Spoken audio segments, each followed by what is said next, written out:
So how do you feel, Kayleen? We haven't done the part that I'm not looking forward to.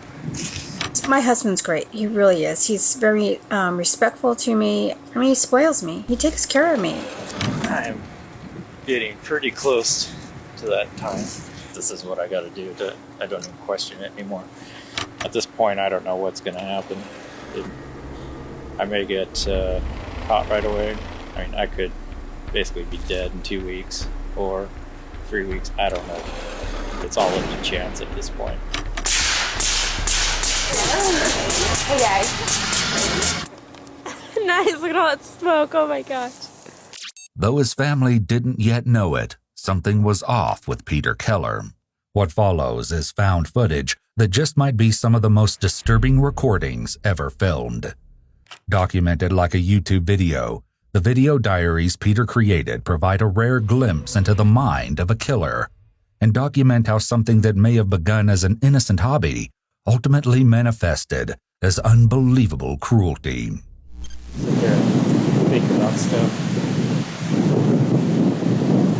Think about, like, how did I get so... The majority of the following footage has never been seen before. It has been analyzed by a licensed professional counselor. Okay. Looks like everything's working. Just checking the camera out.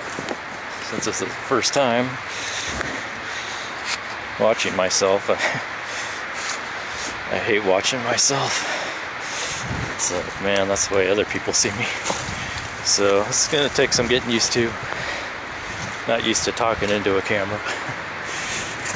Let's see, so here you can look at the trail. There's not much of a trail. I try to keep it as hidden as I can, so other people will stay off of it, which has worked so far. It's pretty far out, so nobody's been up here yet. I usually come up with between a 30 and 40 pound pack. Every time I bring a load of something up, I'm actually starting to get a lot up here. Try to make it as easy as I can during the transition time. So far I've got a bed, blow-up bed, mattress, with blankets and pillows and clothes and stuff to keep me comfortable. So we'll see how long I last doing this. I don't know. Just what exactly Peter was doing in North Bend, Washington isn't yet clear. It's incredibly rare to have self-recorded footage of a killer, and is especially interesting in this case because the scope of Peter's chilling plans could hardly be imagined from the casual conversations he has with the camera.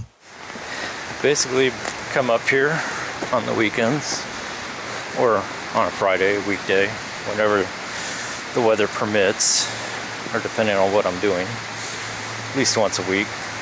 And I tend to stay up here for about, with travel time, probably around 9 hours a day, or each time, which is a long time. When he wasn't traversing the wilderness with his camera and dog, 41-year-old Peter was also a father and a husband. Hey Daddy. Okay, I got this face. Because you guys won't let me take that many pictures. He and his wife Lynette had an 18-year-old daughter named Kayleen, and the three appeared to be a normal, happy family. Hi. Are you videotaping her? Yep. Let's do a lot of videotape and then I just cut all the junk out. However, Peter's mysterious project in the woods would eventually take a terrible toll on his day-to-day life. Kayleen Keller.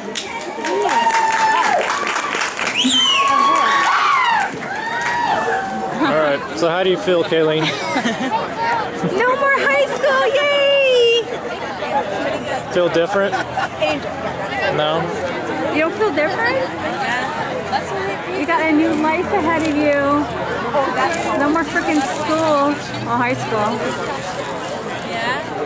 Yeah, you got till tomorrow to get your stuff out of the house. So. No. She's living with us forever. Sorry, Carson. Forever. Kayleen graduated high school just a few months after her father started recording his video diaries. and was on track to start at Bellevue College in the fall.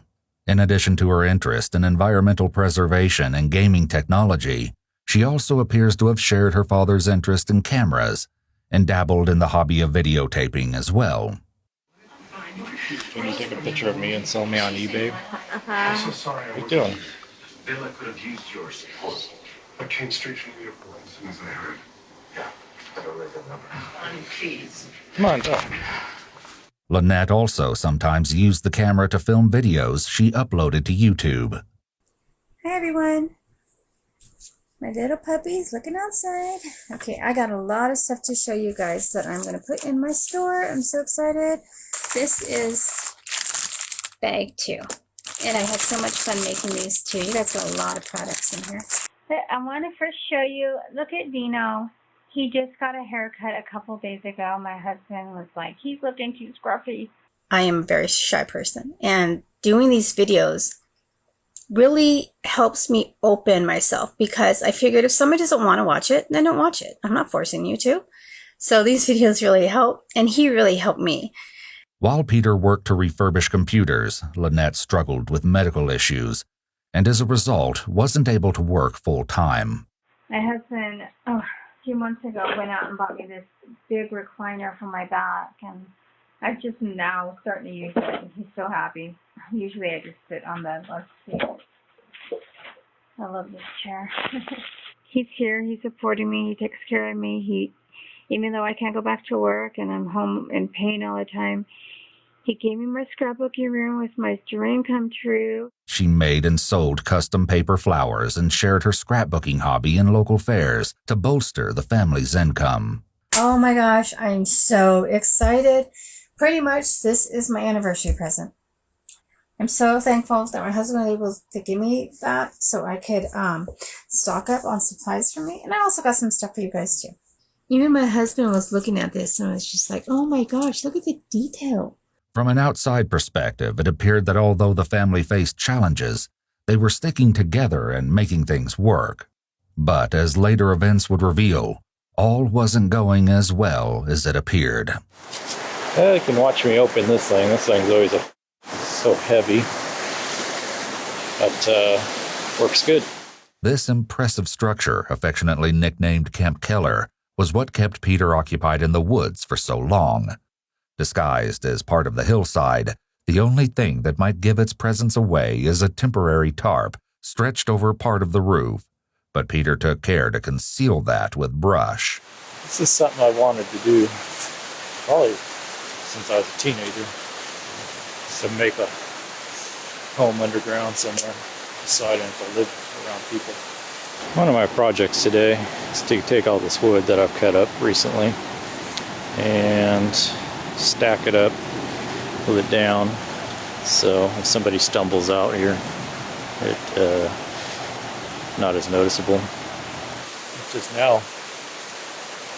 I have the means, I'm able to actually pay for it. I've spent a lot of money on this so far, thousands of dollars. Thousands more on guns and other stuff, other hardware I'm going to need. Everything I can think of. The bunker was a shocking feat of engineering, considering all of Peter's supplies were either gathered from the forest around him or carried in from his house, which was about an hour's hike away. This is kind of an outside look. It's my wood pile on this side.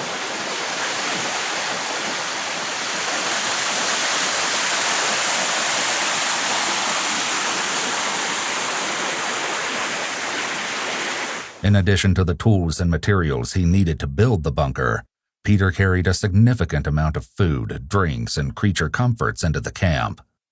He brought enough to set up a kitchenette, complete with an emergency vodka stash. The entire complex was powered with a generator, which Peter somehow managed to bring up the mountain. He even went out of his way to engineer a wood-burning stove made out of an inverted metal garbage can.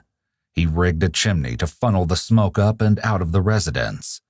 This smoke would ultimately provide a valuable clue as to the camp's location. Other highlights of Peter's stash include multiple 5-gallon buckets, which could not have been easy to move, heavy-duty chains, and a hacksaw. But as impressive as the wilderness construction may be, the question remains as to why Peter built it in the first place.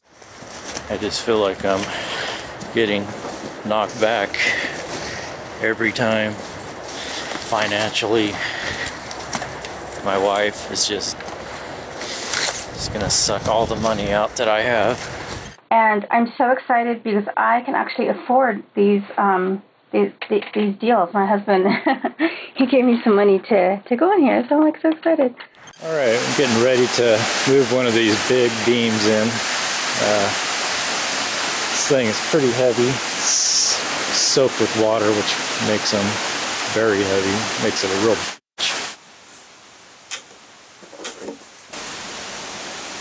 Let's see. I met him when I was in high school, but I just, wasn't interested. And then I met him again, and he was so sweet, became like best friends. He said one of these days he wanted to get married and have kids, and he asked me what I wanted. And I said, oh, I want to get married. So then my sister, we were getting along at the time, she really liked him, and she said, well, you got to just, you're going to regret it if you don't. So I was like, okay.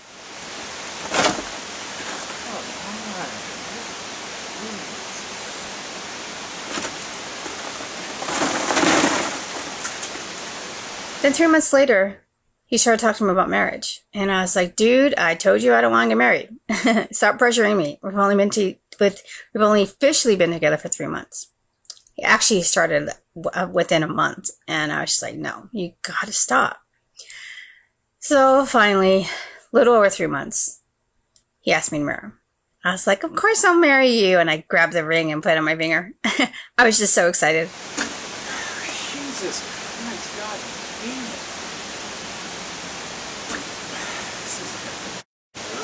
That's my story of my husband, who is my husband, who's the love of my life. At this point, I don't know what's going to happen. I may get caught right away.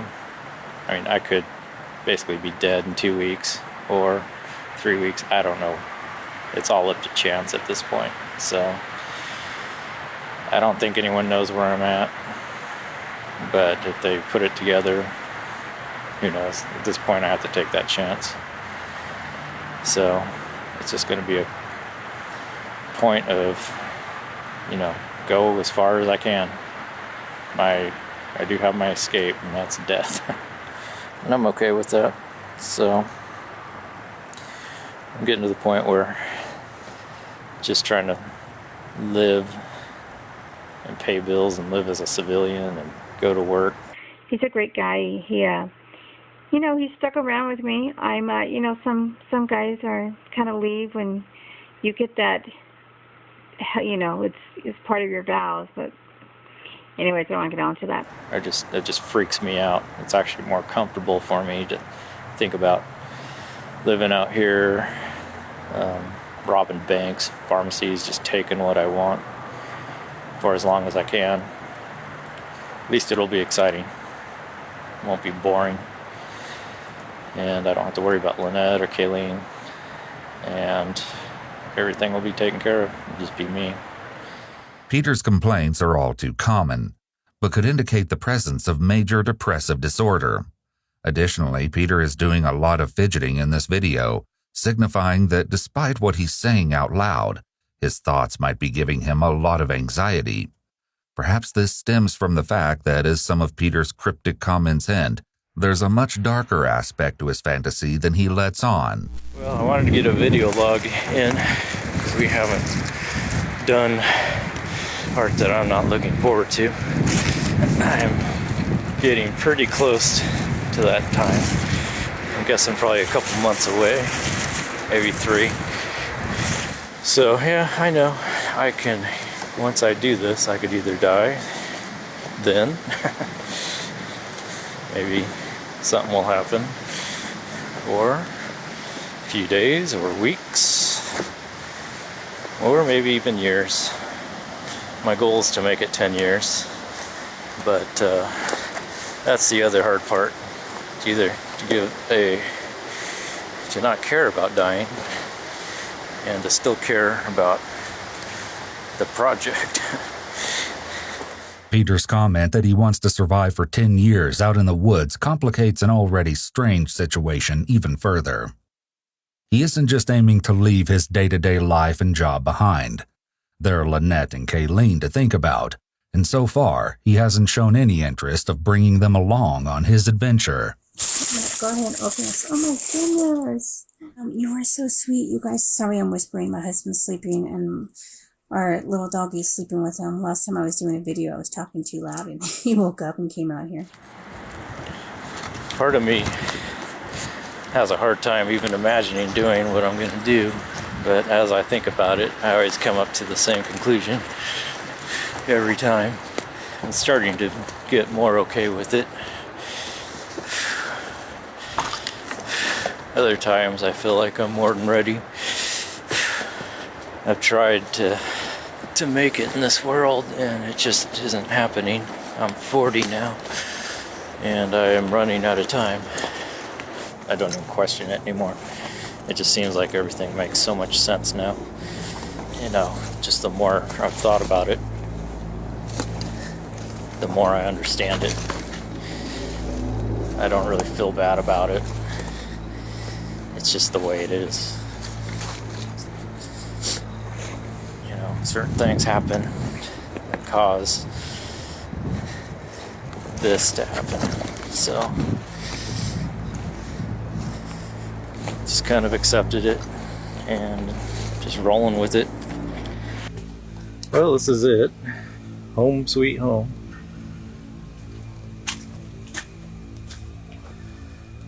Got the lantern going so you can see a little bit, not a lot.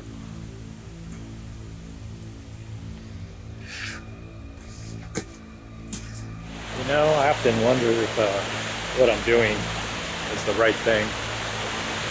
And I think it is.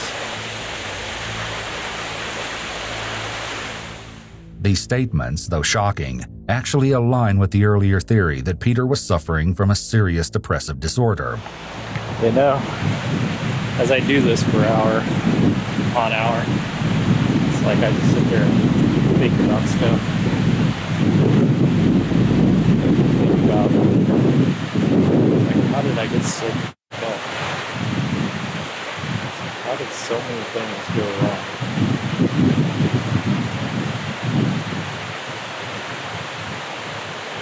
I don't think it's all my fault. I think it's more my upbringing, family life. I was just too ugly. Nobody cared. Peter's recollection of feeling off also supports the depression theory, as it's common for symptoms to emerge during adolescence. Additionally, it's known that individuals with unresolved trauma can become stuck developmentally.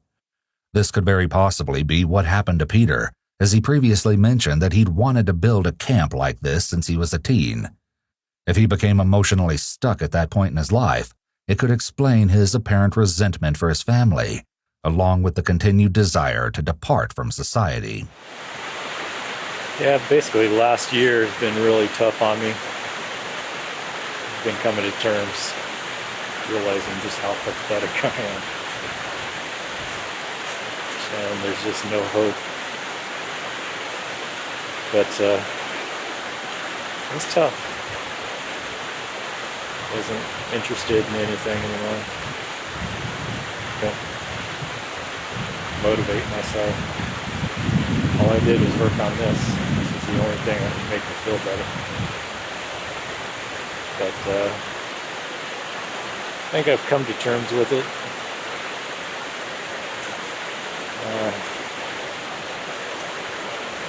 Starting to feel better now.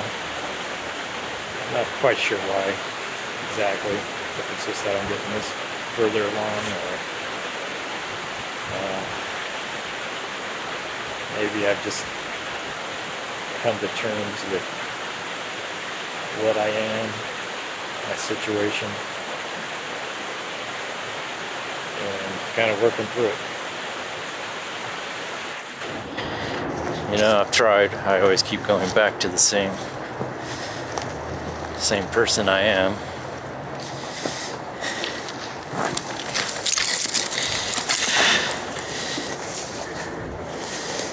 I guess it's also because I don't have anything. I never did. No money. My looks are horrible. My husband actually gave me some money, and I was going to go out and buy some of these, but I'm going to go buy ink instead. Oh my gosh. So awesome. Sorry, I'm trying not to get too excited because my husband's going to be like, what are you doing? No personality. I mean, I'm okay with it. It's just I understand now very clearly. This is the only thing I have. It's just a single pick, but you know, we all add single pick. Sorry, my dog's being crazy. My husband's probably chasing him around the living room. I know, my husband spoils me. He hates seeing me in pain, so tonight he came home and he gave me another $20 because he knows I'm going to the doctor's tomorrow and he wants me to stop at Michael's and get some more stuff. Well, it's about 2 weeks before the end. This is going to be my last video, probably before till after that. That's terrible. I wanted to give some items for my mom and some other items, but I just want to show you this. Psst, Dino. Psst. Sorry, my husband's home. Dino. Well, it's about 2 weeks before I finally drop out of society and start this project.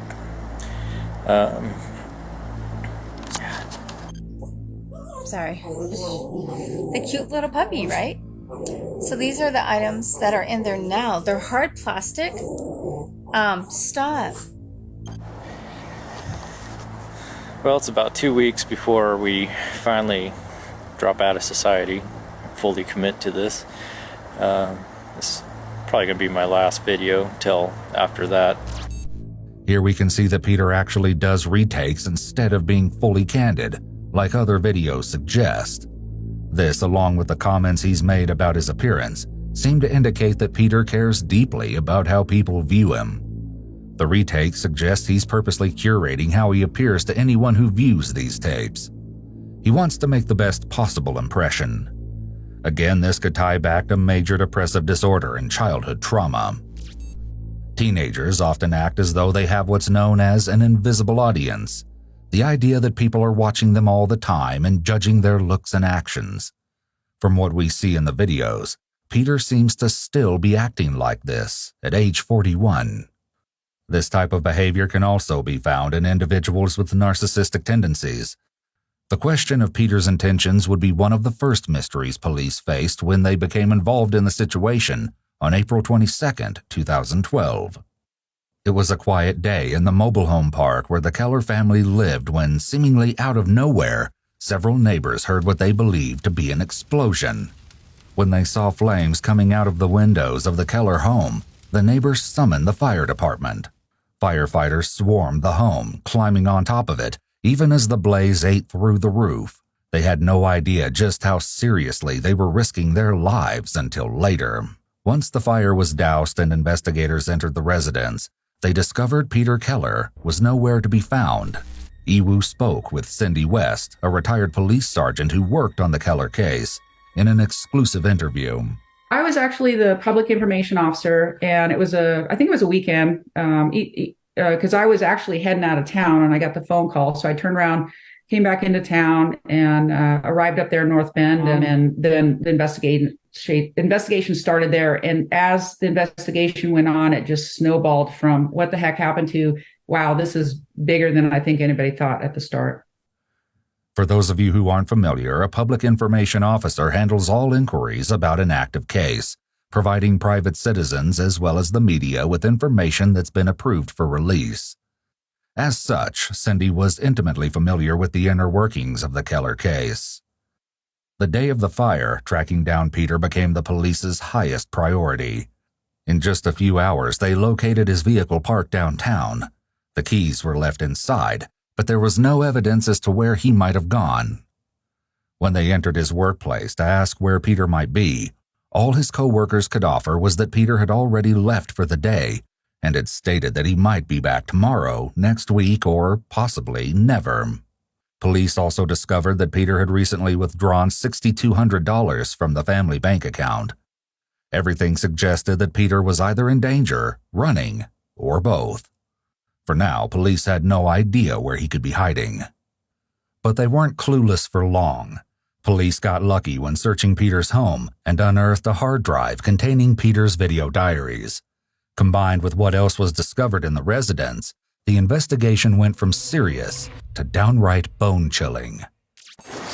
Well, before, a while ago, I used to sit here and think, this whole thing is just crazy at times, and then I'd think about it, and it would make sense, and it's like, okay, this is what I gotta do.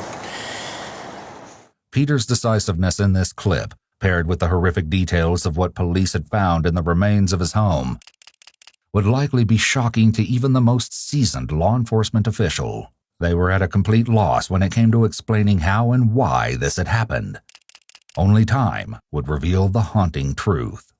When it came to the video entries, they supplied more than just a record of Peter's thoughts. As it turned out, other entries in the video diary and the accompanying photographs would become the key to tracking Peter. Retired Sergeant Cindy West was able to share the creative technique the police ended up using. They had photographs that Keller had taken on the mountainside as he's constructing this bunker, from nothing's there to a little bit more to a little bit more. In one of the photos, you can see, I couldn't see it, it looked like a power line in the distance. So you're looking off the mountain toward, which would be North Bend, the city. You can barely see this power line and something else. Again, I didn't think it was a power line. But our detective, Mike Mellis, says, I think that's a power line. I think that down there is probably the city. And then according to these other photos, there's a couple streams nearby. So he does a lot of investigation and says, well, it's got to be in one of these 2 points then. And I'm like, I don't know how he came up with that, but he was exactly right. Combined with reports of Peter's truck being regularly parked at a specific trailhead, this was enough information for police to start canvassing the area to search for Camp Keller. It took 6 days, but eventually they succeeded. The smoke visible in this footage came from Peter's makeshift chimney and was instrumental in leading the police to Camp Keller. However, rushing in and making an arrest wasn't going to be an option. They had no idea how many people might be inside or what their intentions were. Remember, Peter had been stockpiling weapons and ammunition at home, and thanks to his videos, which were discovered when police reviewed the recordings that were not destroyed in the house fire, they knew he likely had firearms at his camp. Little did they know what else they would uncover. They also knew that there was a chance they could be dealing with a hostage situation. A direct approach could endanger Peter's life if he was being held captive, or spook him if he had hostages of his own. They needed to make whoever was inside come to them. You guys on the number 3 side, can you get to that window and break it out or throw a gas in there? Brian, there looks like a slot or a window that's propped open in the back, directly towards the dirt wall, but I couldn't see it. He's got something over it. Maybe you guys can throw a log through it or something. But if we throw number 2 in that ditch, it should cycle right up. The tarp should push it right into the structure. That's exactly what they decide to do. The response team keeps the bunker surrounded in the hopes that the gas canister will drive those inside out of the bunker and straight to the waiting forces. But after about 10 minutes, nothing has changed. Yeah, it's dissipating finally. The first one you sent in is dissipating. You want me to throw a 98 under the window, the open window where we first gassed? Yeah, if you can do it from your position. With the gas canisters having no effect, the team is forced to reconsider their tactics. For planning purposes, if this gas isn't going to work, we may have the command post try and locate like a wildlands fire pump and hose that can pump a large volume of water into this place, Break. Okay. I think we could probably utilize this creek. We just need enough hose and a pumping station to get it, up to where we want it. We've got new photos showing this bunker may have multiple levels. Big copy. This information actually came from Peter directly and the self-recorded videos that they found in his burned-out house. Well, this is the end of the day. I'm getting wrapped up, getting ready to leave. I don't know if you can see me, but it's kind of one last look at everything. That's my fireplace, wood stove, whatever. Pretty dark.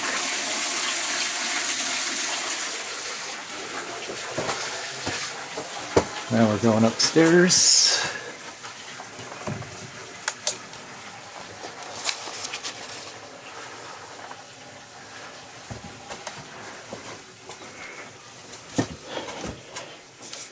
This is where most of my supplies are.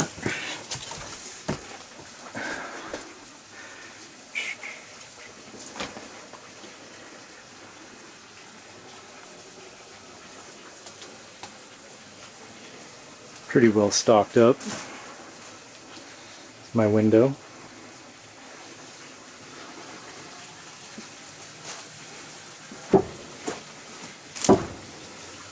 Looking down on the wood stove.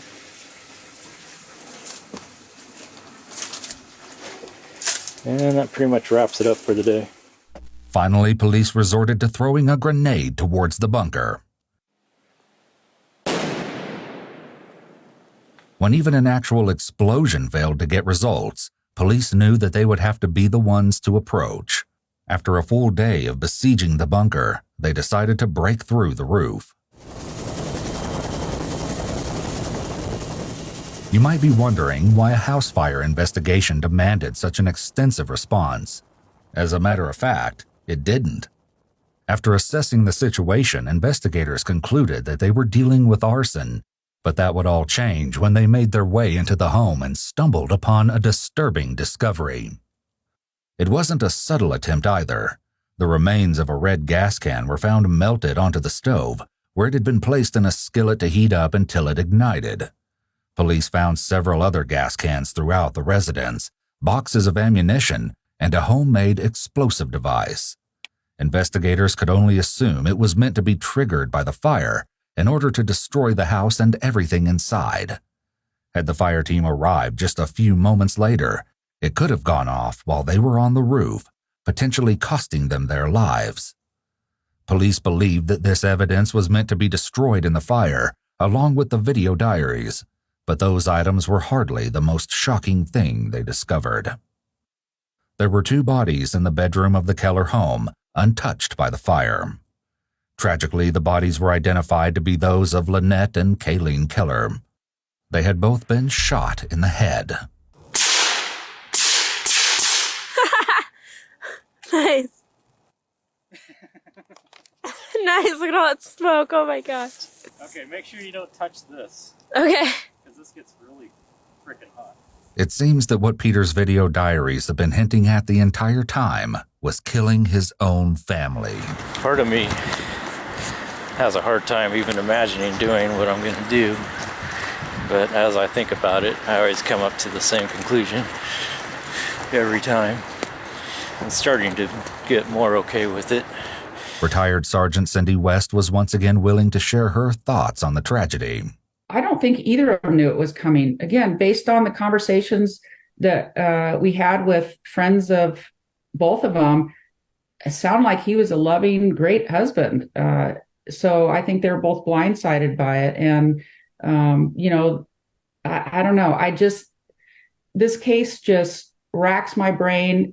There's no way it's ever going to resolve in my brain, because you just think, why? Not only did he kill his wife and his daughter, but based on the friends and neighbors, he had this dog that went everywhere with him, hiking or apparently to go build the bunker, for all these years. And he killed the dog too. He was afraid that the dog would give him away in the bunker. And so he killed the dog too. Again, there's no explanation. I mean, I get that he obviously had some sort of mental illness. Dipstick wasn't hitting the oil with him, but it just makes you shake your head. I've seen a lot of stuff in my career, a lot of bad things. You just shake your head about, sometimes when things happen. But this case really, really got to me. Cindy shared with us what happened when police finally made entry into Camp Keller, and what they find inside the bunker is even more shocking than anyone expected.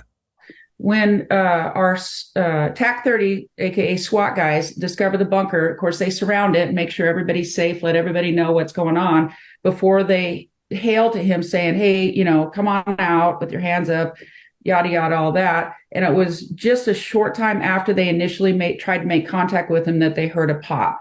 So they didn't know, did he have an accidental discharge? Was it something else? They didn't know. When the walls of Camp Keller were finally breached, police discovered that Peter had stayed true to his word and ended his life when faced with capture, soon after the police surrounded his stronghold. Perhaps this was Peter's only intention all along. He wanted to achieve this teenage fantasy of living out underground in the woods before he died. But he had no end game other than his own death. Well, the fact that he was found was significant. We were worried what he might do to somebody else. If he's, brazen enough to kill his wife and his daughter, then what's he going to do to somebody else? But I think there was a sense of relief that it was over, that he had been not apprehended, but that he was finished with his crime spree, that nobody else got hurt. There was so much potential for injuries to citizens and all the officers involved that it was definitely a sense of relief. The camp was turned over to King County Department of Natural Resources, who eventually destroyed the bunker. Peter's cash hoard was donated to a memorial scholarship established in memory of Lynette and Kayleen.